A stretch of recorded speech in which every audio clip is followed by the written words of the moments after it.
ത്രിയേക ദൈവത്തിന് മഹത്വം. എല്ലാ ഞായറാഴ്ചകളിലെയും വിശുദ്ധ ഏവങ്കേലിയനെ ആസ്പദമാക്കിയുള്ള വചനസന്ധിയിലേക്ക് എല്ലാവരെയും സ്വാഗതം ചെയ്യുന്നു. ഈ ഞായറാഴ്ചയുടെ വിശുദ്ധ ഏവങ്കേലിയോൻ വിശുദ്ധ മർക്കോസിൻ്റെ സുവിശേഷം 2-ാം അധ്യായം 1 മുതൽ 12 വരെയുള്ള വാക്യങ്ങൾ. 11-ാം വാക്യം ഇങ്ങനെ യേശു പറയുന്നു: നീ എഴുന്നേറ്റ് നിന്റെ കിടക്ക എടുത്ത് നടക്ക എന്ന് തളർവാദ രോഗിയോട് ക്രിസ്തു ആജ്ഞാപിക്കുന്നു. അത് കേട്ടുകൊണ്ട് തളർവാദ രോഗി താൻ എഴുന്നേറ്റ് തൻ്റെ കട്ടിലെടുത്ത് നടന്നുപോയി. അങ്ങനെ ദൈവത്തെ മഹത്വപ്പെടുത്തി. ഇതത്രേ കോണ്ടെക്സ്റ്റ്. 4 സ്നേഹിതന്മാർ യേശു താമസിക്കുന്ന പത്രോസിന്റെ കവർന്നഭൂമിയിലെ ഭവനത്തിൽ കൊണ്ടുവന്നപ്പോൾ ജനസമൂഹം മൂലം യേശുവിൻ്റെ അരികിൽ തൻ്റെ സ്നേഹിതനെ കൊണ്ടുവരാൻ സാധിക്കാത്തതുകൊണ്ട് വീടിൻ്റെ മുകൾ ഭാഗം തുറന്ന് കട്ടില് അവൻ്റെ മുമ്പിൽ ഇറക്കി വെച്ചപ്പോൾ യേശു പറയുകയാണ്: മകനെ, നിന്റെ പാപങ്ങള് മോചിച്ച് തന്നിരിക്കുന്നു എന്ന്.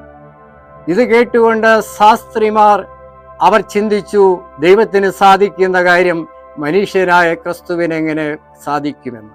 ഇവരുടെ ഹൃദയം അറിഞ്ഞുകൊണ്ട് യേശു അവരോട് പറയുന്നു: ഏതാണ് വലുത്, സൗഖ്യപ്പെടുത്തുന്നതോ പാപം മോചിക്കുന്നതോ?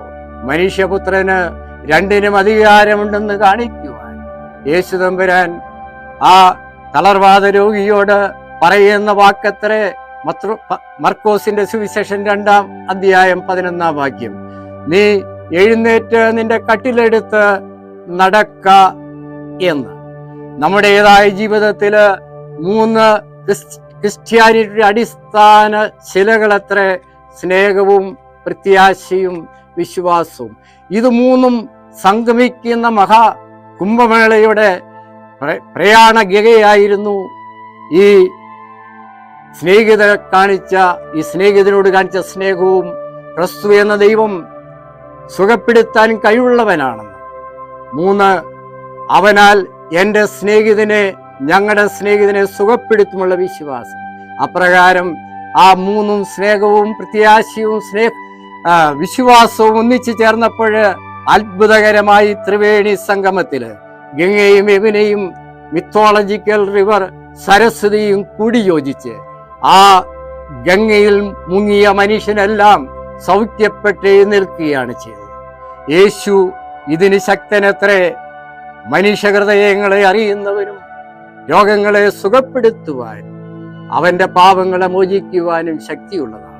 ചെറായിൽ നിന്ന് വന്നതായ ഡോക്ടർ മേരി വർഗീസ് എന്ന വീൽ ചെയർ സർജൻ അപകടത്തിൽപ്പെട്ട് മുഖവും ശരീരവും തളർന്നിട്ടും തളരാതെ ആ ഡോക്ടർ പറയുന്ന കാര്യമുണ്ട്: 1, ദൈവത്തിൽ നിങ്ങൾ വിശ്വസിക്കണം, അവനെ സ്നേഹിക്കണം. അവനെ സ്നേഹിക്കുന്നവർക്കെല്ലാം എല്ലാ നന്മകൾക്കായി തീരുമെന്ന്.